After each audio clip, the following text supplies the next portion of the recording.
88મી ત્રિમૂર્તિ શિવજયંતિ અંતર્ગત એક કાર્યક્રમનું આયોજન કરવામાં આવ્યું છે। તારીખ 10 માર્ચ રવિવારે સાંજે 6 કલાકે જ અકોટા ડીમાર્ટની પાછળ જે કોર્પોરેશન ગ્રાઉન્ડ આવ્યું છે ત્યાં જ 88મી ત્રિમૂર્તિ શિવજયંતિ મહોત્સવ તથા નારી સન્માન આરતીનો એક ઉત્સવ મનાવવામાં આવ્યો છે।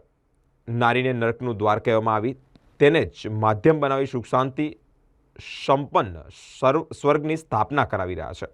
તેના મૂળમાં પરિવારોમાં સન્માન અને વિશ્વાસની ભાવના જાગૃત કરવાના પ્રતિકરૂપે નારી સન્માન આરતી ઉત્સવ રાખવામાં આવ્યો છે, જેમાં અનેક અતિથિઓ ઉપસ્થિત રહ્યા હતા, જેમાં ભ્રાતરા ચૈતન્ય દેસાઈ સાથે જ આશીર્વચન આપવા માટે નિરંજના દીદીજી પણ ઉપસ્થિત રહ્યા હતા। ઓમ શાંતિ। આજે પ્રજાપિતા બ્રહ્માકુમારી ઈશ્વરીય વિશ્વવિદ્યાલય તરફથી વિશેષ પ્રોગ્રામ રાખવામાં આવ્યો છે શિવ જયંતિ મહોત્સવના ઉપલક્ષમાં, અને 8 માર્ચ જે નારી દિવસ હતો તેના ઉપલક્ષમાં નારી સન્માન આરતી ઉત્સવ આવો પ્રોગ્રામ રાખવામાં આવ્યો છે।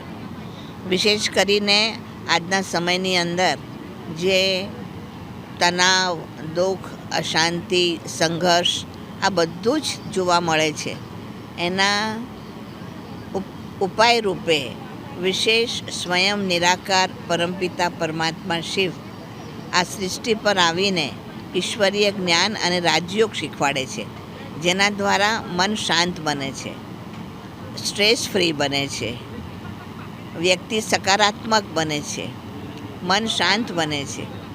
અને આ વાત જન જન સુધી પહોંચાડવા માટે વિશેષ આજનો કાર્યક્રમ છે।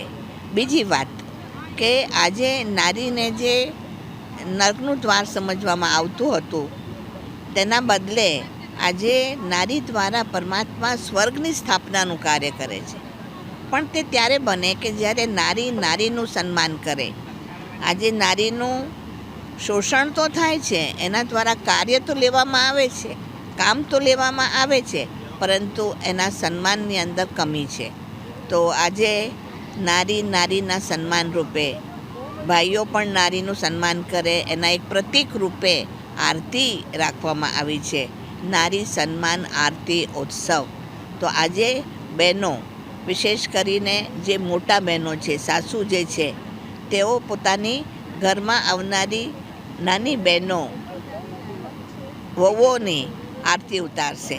આજુબાજુની પણ જે યંગસ્ટર્સ છે એ બધાની આરતી ઉતારશે, અને એમનો હોંસલો અંદરથી આત્મવિશ્વાસ વધારવાનું કાર્ય કરશે। તો એના માટે આજે આ વિશેષ કાર્યક્રમ રાખવામાં આવ્યો છે।